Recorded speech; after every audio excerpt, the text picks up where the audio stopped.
Hi, and welcome to Telly Talk. I'm Liv. And I'm Ben. And on this episode, you'll hear our carefully considered and not at all random thoughts on a show we like. There will be spoilers. This podcast is for entertainment purposes only, and we're giving ourselves an age rating of 15 and above. But you're welcome to make up your own mind. Listener discretion is very advised.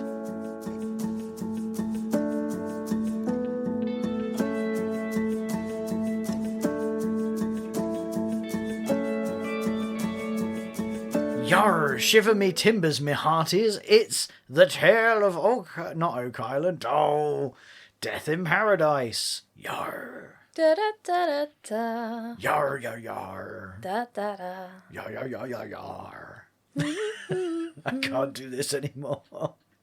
Strap on your peg legs. We're going on a pirate adventure. Yeah, what was the name of that sea creature? The Lusca. Yeah. Half octopus, alright. Half shark. Sharktopus. Sharktopus. Or octoark. Doesn't sound as terrifying. Also, octopi are not that big. Octoark. Oh, no, I mean actual octopi. Oh, right. They're not that big. No, some of them are. Yeah, but they're not like kraken size. So but also, like, how would it swim? Because like the back tail is quite important for a shark in the going around the place. Yeah, but I suppose it's got the aerodynamics of the shark head. Right. With the... Aquadynamics? Oh, yes, aquadynamics. So I think it would be fine. Sure. Yeah. I mean, it's fictional. Yeah. It's not real, so it doesn't matter. They never find one, so... No, because it's not real. So they can't rule it out. Yeah, they can rule it out. Like all cryptids, it's a load of old hooey. Oh. I'm aligning with... You are on dangerous territory now. No, I'm not. I'm aligning with Mervin on here. What about Bigfoot? Yeah, not true. What? It's not real. What about... Did you see recently, we're getting off topic, but you know there's that really famous Bigfoot footage? Yeah. The From the 70s? The gimbal something one. The rights to that were just about to expire, and they've come out and admitted it was fake. Oh. Yeah. It was a guy in an ape costume. Oh, people have been examining that for years. Yeah, going like, oh, you can see the muscles move underneath it and everything. They're like, yeah, no, we faked it. Also, 50%, like, there's two guys that made it, and one of them had confessed on his deathbed that he faked it as well. But what about all the other ones, though? Yeah, it's not true. Like, we haven't, like, by now, if there were so many of these that we were seeing so many sightings, we'd have found bits of them, or a carcass, or any sort of proof of them. Because they can travel interdimensionally. Yeah, again, not true. Not true. What's happened to you? Nothing. I've always been consistent with this. As soon as you start going, yeah, but what about the time travel? I'm like, yeah, I'm out. No, I didn't say time travel. I said dimensional travel. Oh, well, okay, sorry. Now it's suddenly so much more plausible. What about that tall guy? The Slender Man? Yeah, also not true. That was like a creepypasta thing that became, like, brought into the mainstream. Yeah. Okay. What about... This is off topic. Right. We're doing Death in Paradise. I'm sorry I started with a pirate voice. I put us on silly season. This is on me. But they're talking about it. They've got sharktopus. No, the Lusca. Who at some point they call left Lusca. something. Sorry? Left something. Left foot. What? Yeah. It's a I don't... it's a left foot. Left foot. Left foot Lusca. Yeah. Like Lisa Left Eye Lopez, the left foot Lusca. They said something about it. I wrote it down. If it played music on the subway, it would be a busker Lusca. As it is, it's a sharktopus. Weirdly, it doesn't actually play that much into the story per se. No, I suppose not. Well, it sort of does, because the body has the strange marks that could have been made by the sharktopus. So this is episode 8 of season 15, the finale of the season. Yeah, it was a good one, I think. It was. Shall I let the dog in? So we just had to take a brief break because our dog was barking at the door. So he's now on Liv's lap. So if there's a lot of schnorfing, more so than normal. It's actually not me. No. Actually, ironically, he's keeping your feet still, so you're not creaking your little bench that you put your feet on. Yeah. Yeah. So, inexplicably, would you like me to read the episode description? We haven't even got to that yet. Yeah, go on then. A death at sea with mysterious injuries sparks talk of the Lusca, a mythical Caribbean creature. How are they spelling Lusca? Lusca. Lusca. Yeah, no, they definitely said something about a left foot. They did not. A mythical Caribbean creature. Mervin faces a surprise visit from a young stranger.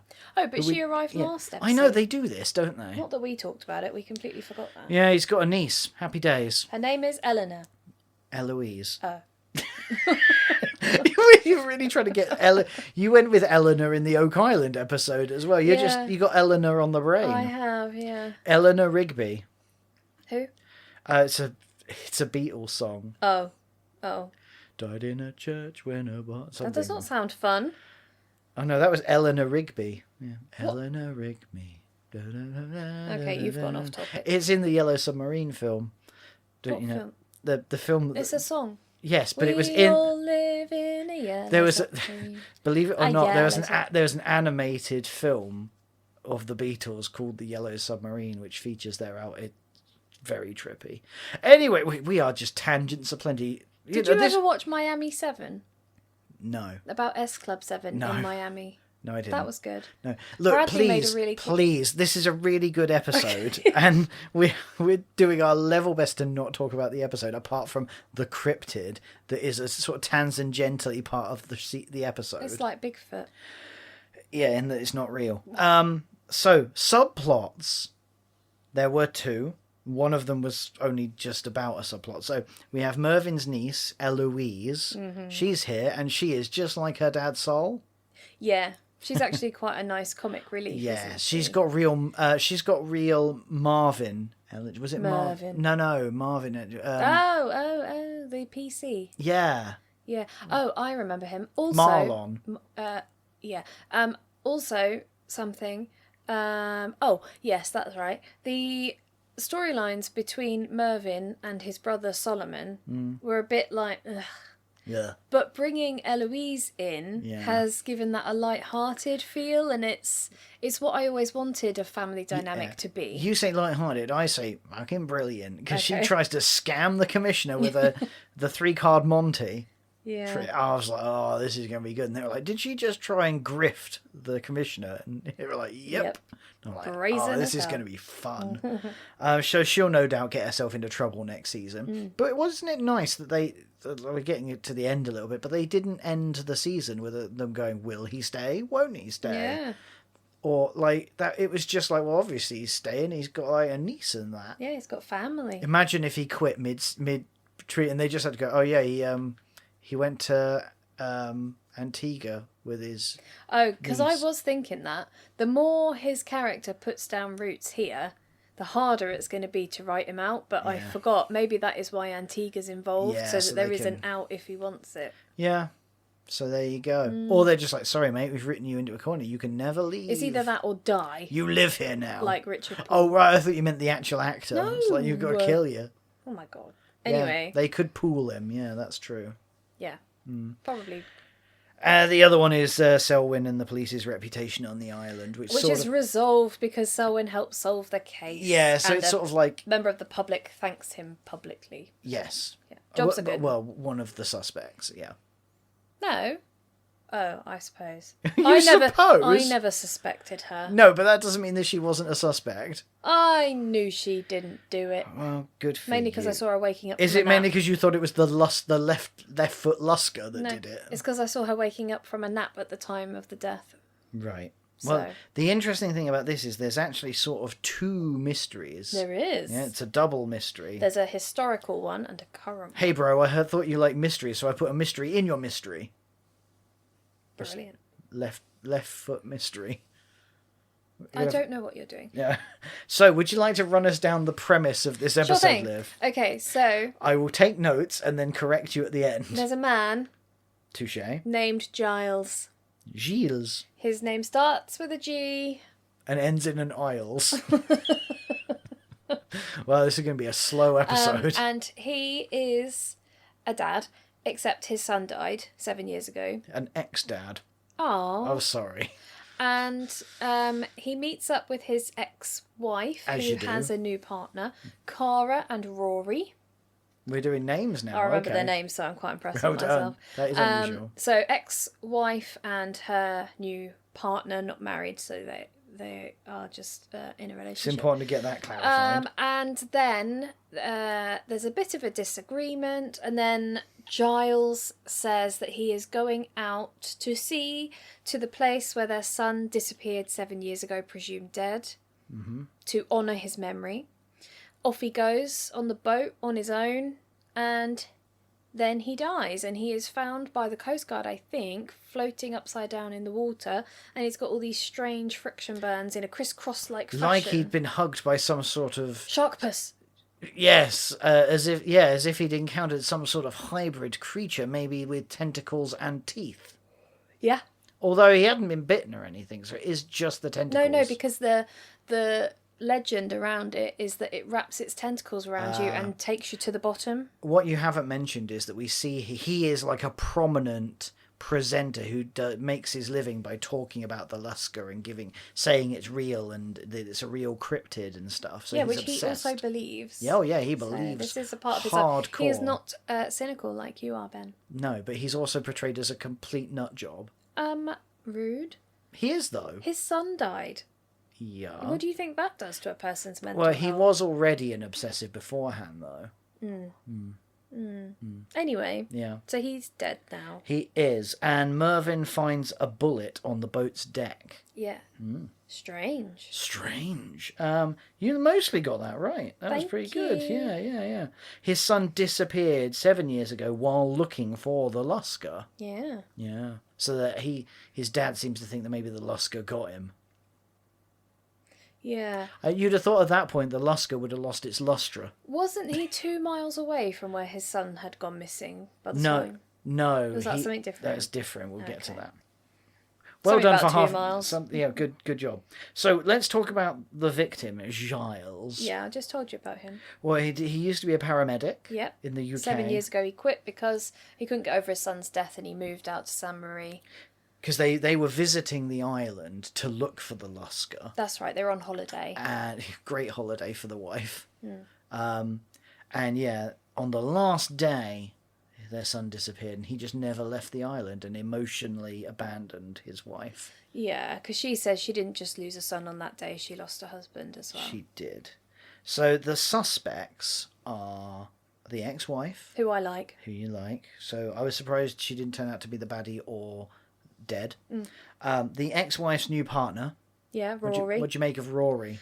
Mr. Gilmore. A bit, he's a bit... Something, yeah. There was something about him, a bit too eager. I'm like, there's something you're not saying, you're hiding something. I think they must have been playing that up, because, he seemed all right in the end, didn't he? Yeah, he did. Yeah. He did. And then we've got the tour guide. There's a guy that claims to be descended from the original captain that first saw the Lusca. Yeah, we don't hear too much from him, though, throughout the episode. No, we don't. It felt like a two suspect thing for most of it. Yeah, because really we see a flash of him having a gun. And it's like, well, they found a bullet, he's got a gun, so he must be involved in some way. Yeah. So the means were tentacles in theory? Well, they're not sure, are they? The victim died from a ruptured spleen. Yeah. And indirectly a broken heart. And they thought the ruptured spleen might have come from the tightness of whatever gripped him. A Lusca? Yeah. Seb's well into the Lusca theory. He is, yeah. He loves the victim's, his house that's full of memorabilia. To be fair, I wouldn't want to live there, but that looked fun to go around. I bet they have fun making that set. Yeah. Just to get meta about it. Yeah. Anyhow. Yeah, they have some very nice chickled fish as well. I'm all into my fish at the moment. That's very sad. So let's talk about the motives of the various suspects, shall we? So let's start with the ex-wife. Yes. What do you What's her? So her motive would be, if she were the one that did it, that she is financially struggling. She's not working. She's written a book. The book stopped selling. And so she's been offered a Netflix deal. They didn't say Netflix, but I presume that's what they meant. Okay. But in order to get that deal, her ex-husband has to sign the rights and agree to be on the documentary about the son's disappearance. And he says, no, absolutely not. Because the book that she wrote was about her experience of losing her son. And it's shown that she was very uncomplimentary about her ex-husband. Yeah, so they demanded that he would be in it if it were to happen. And after his death, the deal is worth a lot more. And the circumstances under which he died makes the mystery even more intriguing. Yeah. And of course, so there's that. She then has entire ability to sign on. Absolutely. So she had a financial motivation. Yeah. Because she makes out like they were just having a discussion, but it comes out they had a proper row at that dinner. Witnessed by the staff at the restaurant. Yeah, because she was getting really arsey with him because he was refusing. And then we've got the ex-wife's new partner, Rory. Yeah. Rory Dory. Rory. What's his deal? I guess his motive would be jealousy or standing up for his wife. I mean, soon-to-be wife partner. Yeah. Because it's shown that he had a physical altercation with the victim. They had a fight. He was seen fighting, he shoved him over and he fell over. Yeah. What was that about? Well, so the victim had scrabbled some money together and got a private investigator to investigate the new partner. Yeah. And investigate his previous marriage and business situation and bankruptcy. Yes, because it turned out that his ex-partner invested a lot of money into his firm, which went bust, and she is now still chasing him for financial retribution for what she lost. But he comes across like, I made a terrible mistake. That was really stupid. And, in terms of the fight. Yeah. And the finances. Yeah. He said, we had that fight. It was all upsetting, but I picked him up and I told him that I really love her and that we want to start a family. That's why we want the money. They're going to adopt. Because they are a bit older, aren't they? Yeah, they are a bit older. And he says that was where they left. He sort of staggered off to his boat. Yeah. The victim. And he saw him leave. But then he also says that he got a phone call from the victim just before when would have been his time of death, just asking him, while he was out to sea, asking if do you love her? Do you love my ex-wife? Yeah. And he goes, I really do. Yeah. And that was that. So yeah, motive-wise. And then you got the tour guide, who you seem to have forgotten about. Yeah, well, yes, I was just finishing off the ex-wife's partner, but if you want to move on rapidly, please you can finish off. No, you've ruined it now. Oh. So yeah, the tour guide is our final suspect. That's the word. So what do you remember about our tour guide friend, or not friend? Not an awful lot. There was more discovered as we went through. Yeah. So he turned out to be a drugs runner. Yeah, so they come across him most keenly when they go to a second location on the sea that wasn't where the victim's son disappeared. Don't they? Because they find a victim's video, yes. And he gives his coordinates very clearly and specifically, about 2 miles away from where his son was lost to sea. He's convinced that he's found evidence of the Lusca. Yeah, because he can hear it underneath the boat, bashing. Kind of like attacking the boat, kind of a thing. And he plans to go back with a bit more equipment, I suppose, and try and see if he can catch it. So the team decide in their civvies to leap on this really ramshackle boat of his, the victims, and sail out to that coordinates to see what's what. Yeah. Which seems non-standard policing. Yeah, but they do discover a few things while they're doing that. Well, they start hearing noises on the base of the hull, the keel. keel. Well, first of all, before they go anywhere, Naomi points out that there's no ropes on the rings, the life rings. The life buoys. Yeah. She said, so I don't like our chances if something goes wrong, because the ropes are missing. All the more reason to take a proper boat. But yeah, as you said, the sharktopus sounds are heard. The Lusca. And they all get a bit worried, panicky, if you will. Not Matty. Matty jumps straight in. Straight. She's like, there's something down there. And she's right. She is. But it's not a sharktopus or an octoark. Yeah. It is the tour guide. Yeah. And they discover that he's been drugs running. And she gets him up by cutting off his air valve. I'm like, that is... Oh, is that how she does That it? is cutthroat. To be fair, that's the most piratey thing happening all episode. But yeah. He's like, I cut off my air. She was like, yeah, it's justice, bitch. Yeah. She doesn't say that, but she should have. Yeah, so the implication is that he's got a box stored down in the water. In Davy Jones's locker. Yeah, and he dives down to it. Yeah. And stores... And seems to constantly bash his head on boats. On boats, yeah. He doesn't look up. I know, because you would see a shadow. I learned that off of Finding Nemo. See, this screams to me writing by writers who have never scuba dived ever. I've never scuba dived ever, but I'm pretty sure that at least, okay, he does it once, bashes his head on a boat that he didn't see. He would check every time from then on. So yeah, true. that just seems foolish. Yeah, but he's done it more than once, more than twice, we find out a bit later on. Also, a slight plot hole. Because we see in later on that he usually takes his jet ski out. Did the team not notice a jet ski floating around? He just swam out there this time, did he? Yeah, strange, isn't it? Yeah. That is a bit of a plot hole. Plot hole. Yeah. So yeah, but he claims he's not a drug dealer. And he doesn't take drugs himself. No, he's a middleman. Yeah. So that's fine, right? Just to earn a bit of cash. Yeah. So I don't know.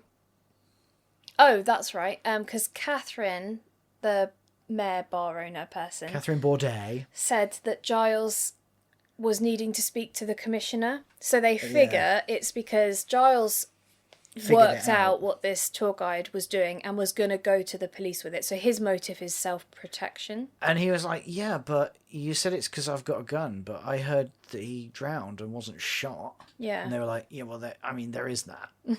But there's a bullet. They tested the bullet and there were no striation marks. Oh.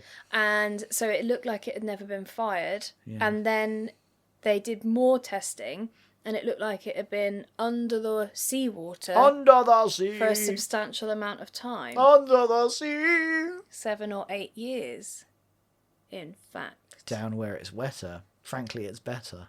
Take it from me. Indeed. Thanks, Sebastian. I don't know. I feel like Sebastian gives big Selwyn energy in that film. Anyway. Tangent. Yeah. But interestingly, he was spoken to as a witness in the son's disappearance 7 years ago. Yeah. And he was like, yeah, but everyone was. He went out from the harbour. So everyone at the harbour was questioned. Yeah.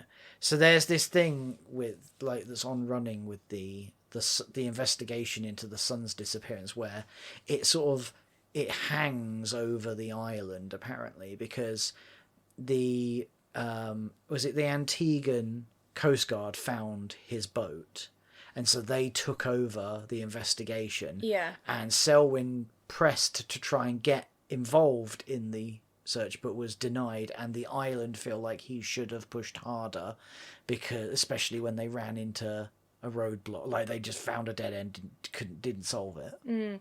Because I was thinking when they said 7 years ago, I was like, right, so we had a detective on the island at that point. Oh, yeah. Yeah, so this isn't pre-Death in Paradise. What other mad shit has gone on that we've never heard of? This was probably Mooney era, wasn't it? 7 years? Yeah, we're on season... It might have been, yeah. Yeah, so what was Mooney doing? That's the thing, they say all of this as if it was in the dim and distant past. Yeah.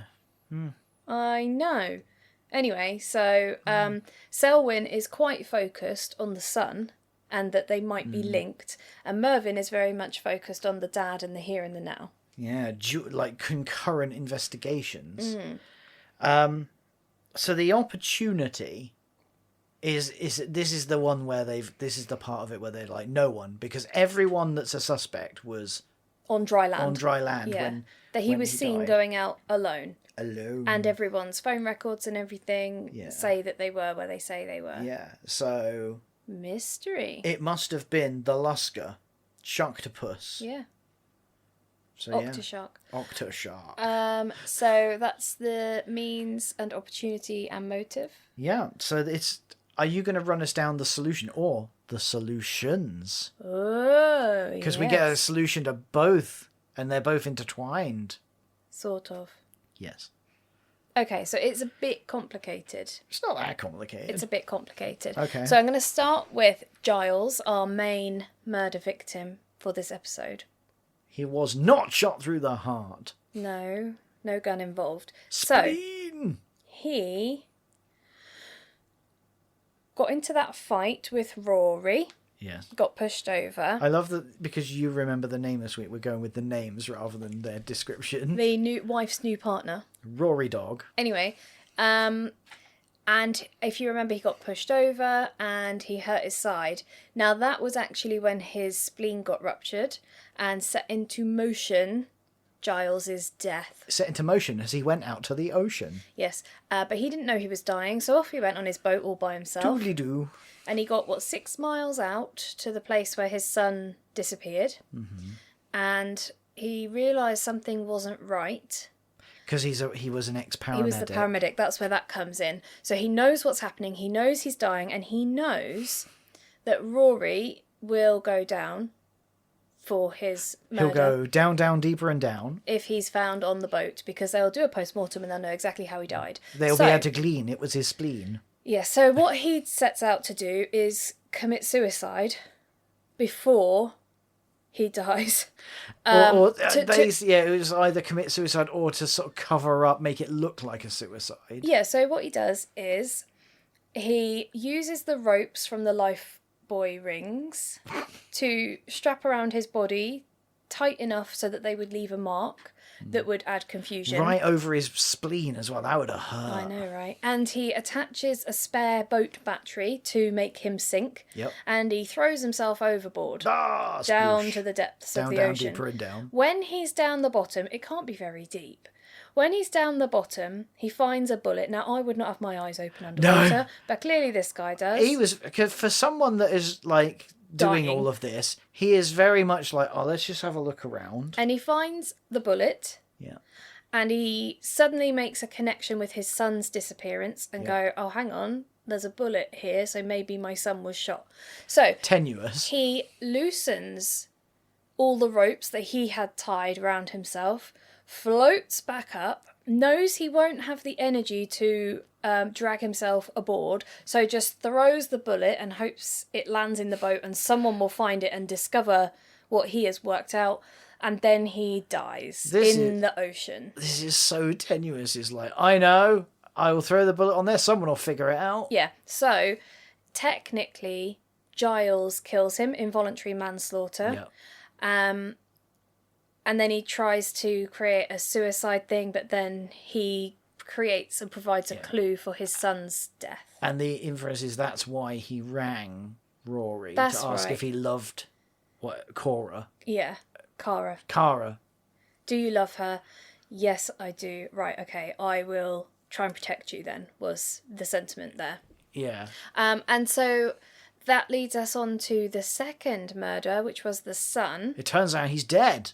Yes, and it was the tour guide Yep. that did that. So Selwyn uncovers this because he has the photo from... Oh, yeah. He has the photo from the witness statement of him at his cabin, like his place of work, office.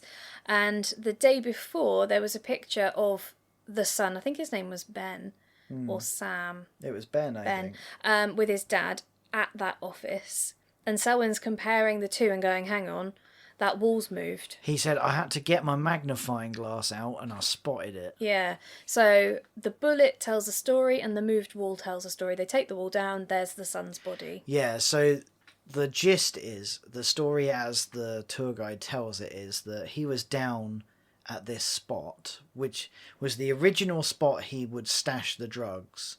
And in the same thing, he would dive down to get these drugs. And the son, on that last trip, he snuck off and nicked their hire boat to go and check for the Lusca one last time. Mm-hmm. And he was filming with his phone the jet ski when the tour guide came up with drugs in his hand going, huzzah. And as you do when you go scubaing, he brought his gun. Yeah. And he just went, I know, kaboom, Yeah. shot him. And then was like, oh dear, I've caused myself more problems here. And then takes the body back to shore. And then overnight buys all the stuff. In Saint Marie, they must have 24/7 DIY depots. No. When he gets back, he goes and buys the stuff. Yeah. Like the hardware equipment. Overnight, he builds the fake wall. Yeah, but with what? With the equipment he bought while all the shops were open. Oh, I see. Because he puts the body in a scuba equipment locker yeah. which is airtight. Yeah. And then lives the next 7 years with him in the wall. Yeah. Yeah. So, yeah. So the mum, Cara, is very grateful to Selwyn for figuring it out. The island forgives him for his lack of care over the island, and everything's tied up with a neat little bow. She seems surprisingly cheerful for someone whose life has gone to shit again. Yeah. Because her new partner is now going to prison for... Well, he might not. Well... He might not. He might not. But, I mean, still, she's got some shit going down. Yeah. She's never coming back to Saint Marie again. That place is not good for her. No. No. 1 star TripAdvisor. She did still obviously care about her ex-husband Yeah. as well. So she's actually lost him now he's dead. Yeah, 2 deaths and a crime. Yeah. Just basically, don't bring any male people you're associated with to this island, that woman. It did actually remind me of one of the 24 Hours in Police Custody episodes. You know, that One Punch one? Oh, yeah. That involuntary manslaughter case. I see. Yeah. Right. Although, well, yeah, I guess, because he did mean to push him over. Yeah. He meant to do harm. There was no intention to murder or kill. No. So, yeah. So what I quite liked was that it was more realistic in that sense. And I Yeah. don't think we've ever had that Not I Death can in remember. Paradise before. I thought this was an absolute banger of an episode. Yeah, me too. We love the cryptid stuff. We ought to do some sort of cryptid No, episode you're of too something. cynical. I'm not doing that. Oh, well, I will be less cynical. Like, I love it. Like, I love the thing of it. I don't believe in it most of the time, but I'm willing to be persuaded if proof. Right. Well, like, we watch a program from time to time called Paranormal Caught on Camera, and some of that gives me the absolute EBs and the GBs. And then some of it's clearly... Like, some of it is guff. Staged. Yeah, absolute guff.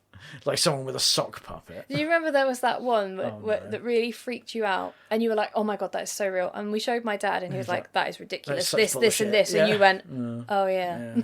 Hadn't seen that the first time. Do you remember that really freaky one where someone walks in and there's that head peering down Oh, from the door? We've got off topic. This was less creepy and more ridiculous because the Lusca was sort of like notionally a part of the episode, but it wasn't actually a Lusca. Yeah. But I loved it as it was on the sea. I love a bit of like sea and shipwrecky type stuff. Yeah, and the family stuff was a bit more engaging and enjoyable. Yeah, it just felt like a sweet spot. And they didn't fall into that trope of, will he stay? Will he not stay? Oh, no. So I am giving it 10 out of 10. 10 out of 10. Yeah. 10. Full marks. Yep. Well, I, on the other hand, have given it 7 definitely, absolutely, 100% not imaginary sea monsters out of 7. Nice. Did you have to write that down? I did. I've written It's it. really long. Yeah, but to be fair, legit. Yeah. Nice. It was perfect. This is brilliant. Like, this reminded me, like, I remember years ago, I think it was a Humphrey episode where they had, like, sea treasure hunters and they had boats and stuff. I love that one as well. It's just the boat thing. I mean, it's not objective. It's purely subjective. I love the subject matter. I love the sort of sea side of things. I love the cryptid stuff and everything.